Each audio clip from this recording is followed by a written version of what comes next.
c'est Murienne. Alors, je suis ravie de vous retrouver pour une revue de l'oracle aromatique de Lucie Christiane, édité chez Arcana Sacra, dont je remercie encore Ninon pour son envoi et donc cette découverte.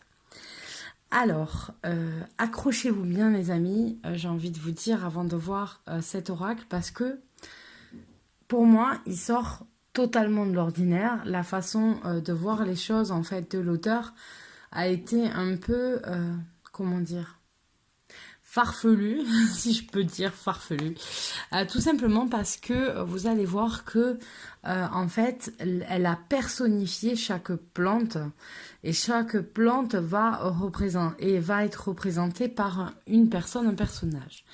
Donc on nous dit sur la 4e de boîte: plongez au cœur de la beauté à travers cet oracle des plantes à parfum et de leur archétype. Ce monde floral riche et beau vous invite dès aujourd'hui à découvrir sa magie. Chaque carte du jeu, empreinte de sa propre énergie, vous délivre son message.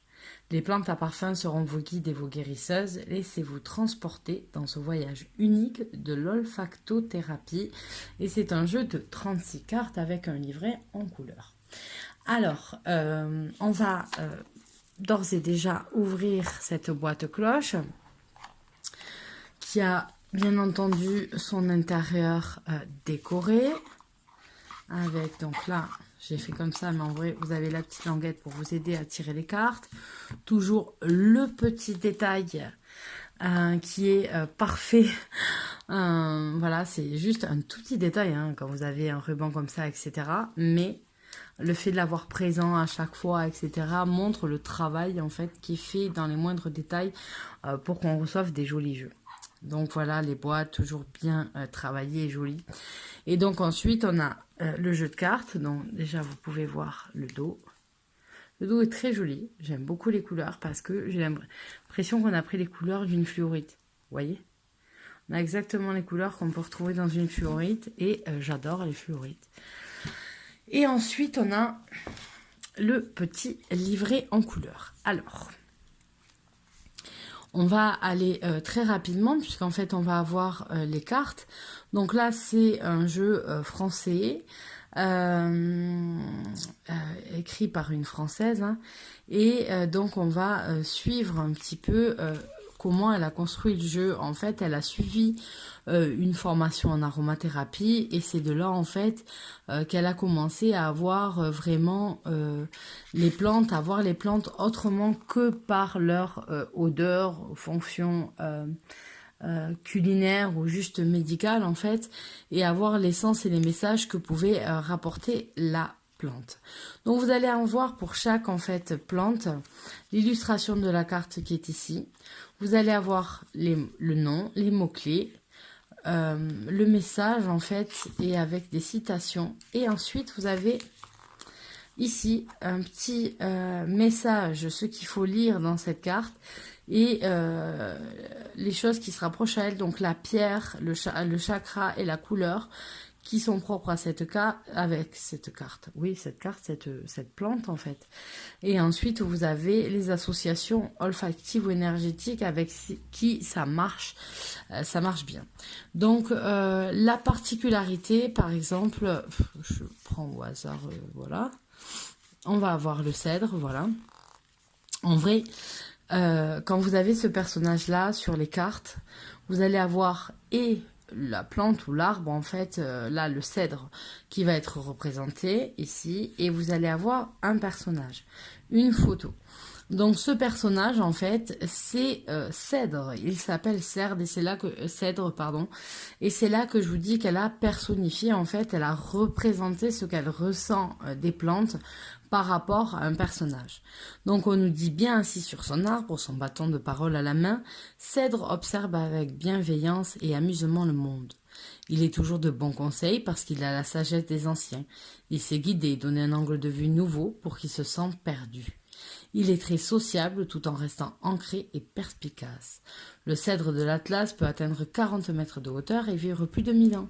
Son huile essentielle est apaisante, elle favorise l'ancrage et le centrage. Il est utilisé en note de fond et fixateur de parfum. Et on nous dit, la paix est un arbre long à grandir. Il nous faut, de même que le cèdre, aspirer encore beaucoup de rocailles pour lui fonder son unité. Antoine de Saint-Exupéry, pardon. Donc voilà, vous avez la lecture, demandez conseil à un sage qui vous donnera le recul nécessaire pour y voir plus clair ou bien connectez-vous. Donc en fait, on va avoir quelques notions en fait d'utilisation en aromathérapie, avec les huiles essentielles, etc. De ces plantes-là, mais pas que. Il y a aussi leur fonction, leur correspondance un petit peu magique. Et ça vous donne des idées de travail. Donc, par exemple, si vous avez besoin d'un conseil, etc., ben, méditez tout en restant ancré et trouver un bon conseil, voire un bon message. Allez méditer sous un cèdre, oui, effectivement. Donc couleur sable, pierre jaspe et chakra racine. Donc c'est ça qui est assez original en fait. Pour comprendre pourquoi on a ces personnages, c'est juste parce qu'elle a personnifié le cèdre. Pour elle, le cèdre vit longtemps, donc elle a fait une personne qui était assise avec un bâton et d'âge assez avancé. Ensuite, voilà, vous avez le frangipanier. Donc on sait que c'est un arbre qui est très présent en Asie, notamment au Laos ou à Bali. Et donc effectivement, on a quelqu'un qui est habillé traditionnellement avec les fleurs de frangipanier. Donc voilà, vous avez tout ça pour tout le bouquin. C'est fait comme ça et c'est extrêmement original. Donc vous le savez. Je m'en suis jamais cachée que j'ai plus de mal en fait à avoir des jeux quand il s'agit de photos. J'en ai, mais quand il y a des photos, j'ai plus de mal. Sur la construction de ce jeu, en fait, on va avoir un personnage et l'ilang-ilang ici, on va avoir à chaque fois la représentation de la carte. Donc, vous avez le numéro de carte, vous avez le cartouche avec le nom de la carte et le mot-clé. Et ensuite, vous avez l'illustration, un peu l'image ou l'illustration plus botanique de la plante. Et ensuite, la personne qui va incarner cette plante. En fait, effectivement, j'ai plus de mal avec les photos. Maintenant, je vous dirais, j'aurais vu que les cartes. Je serais peut-être restée plus hermétique. Maintenant, j'ai vu le guidebook, je comprends la démarche, etc. Et je trouve ça extrêmement original, bien pensé, même si un peu farfelu, voilà.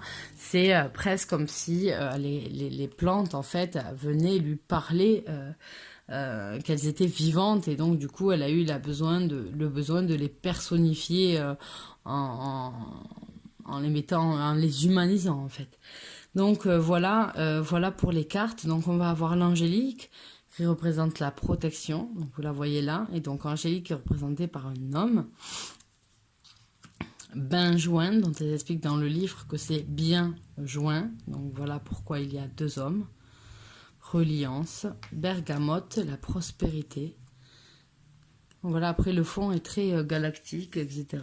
C'est assez particulier comme illustration, mais elles sont jolies. Et en ce moment, c'est vrai que j'ai beaucoup travaillé, j'aime beaucoup les plantes. Donc effectivement, il y a eu les moments de récolte, au moment du printemps jusqu'à là, jusqu'à... on m'a ramené de la verveine citronnée la semaine dernière. Il y a encore des récoltes, voilà, de plantes qui se font.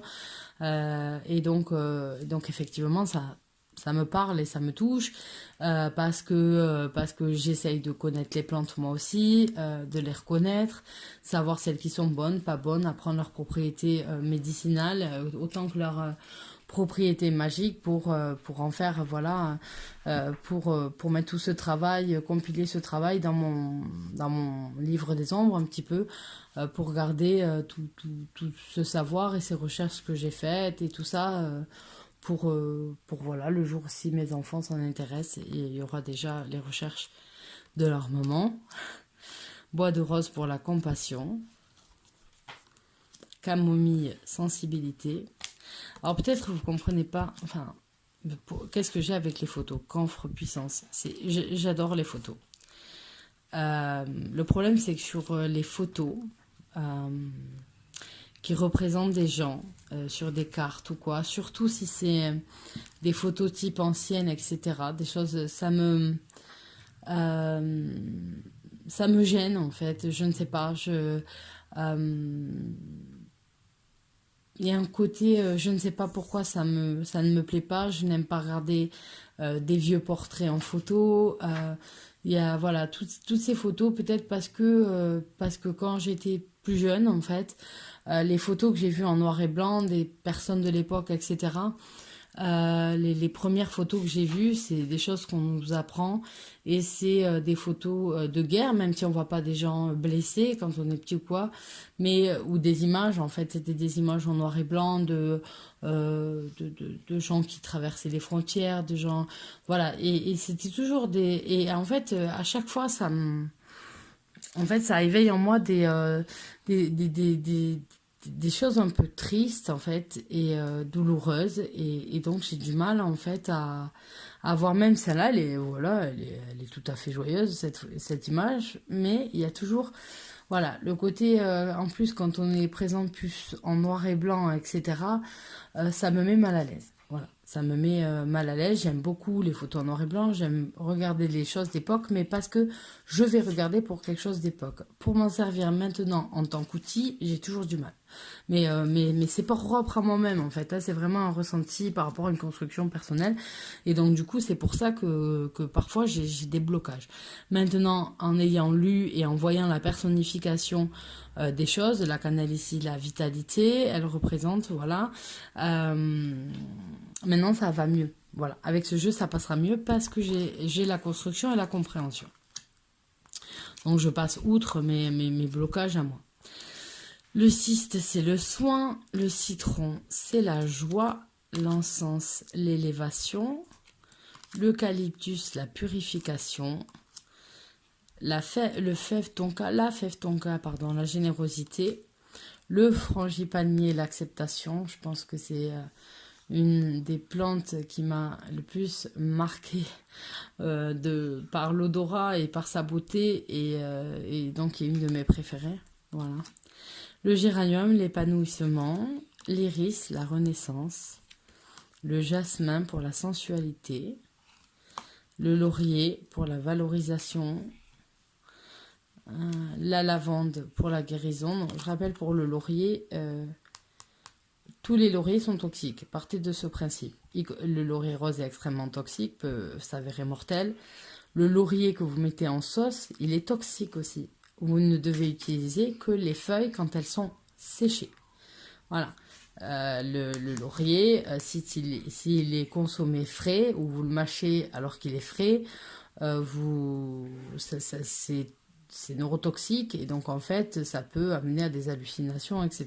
D'où ce qu'on faisait mâcher aux oracles sous la Rome antique. La lavande pour la guérison.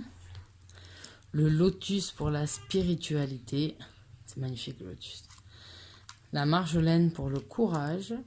Pour le mot de tête aussi. La menthe pour la vigilance.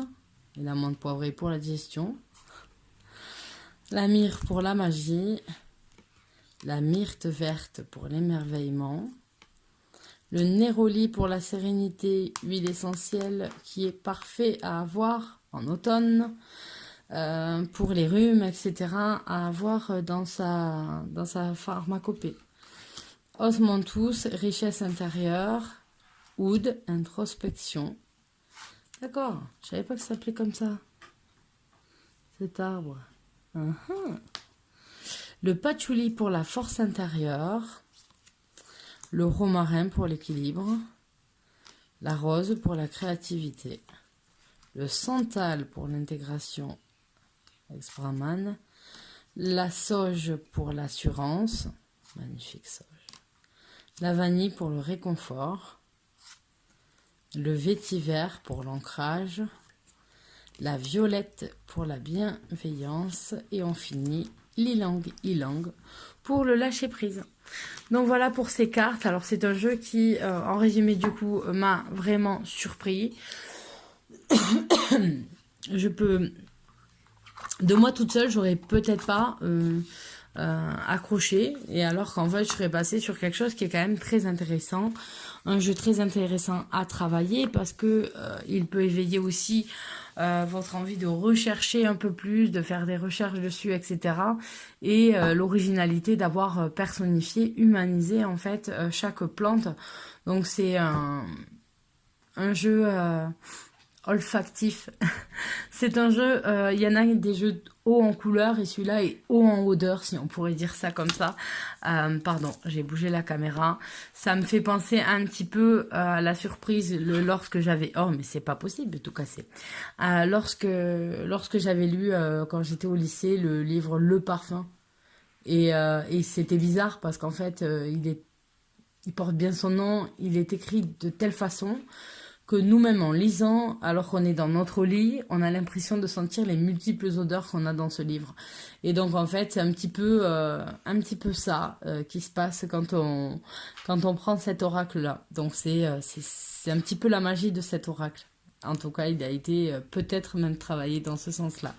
Je vous fais à tous de gros bisous. J'espère que ça vous aura donné envie de découvrir par vous-même un petit peu tous les bienfaits qu'on peut avoir avec les plantes. Je rappelle que ça ne va pas forcément être suffisant. Il vous faut un avis médical si vous êtes malade, etc.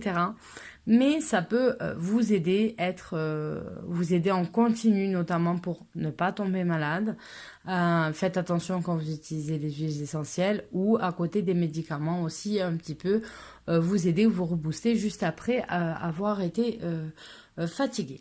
Donc voilà, je vous fais à tous d'énormes bisous et je vous dis à très bientôt pour de nouvelles vidéos. Bye bye!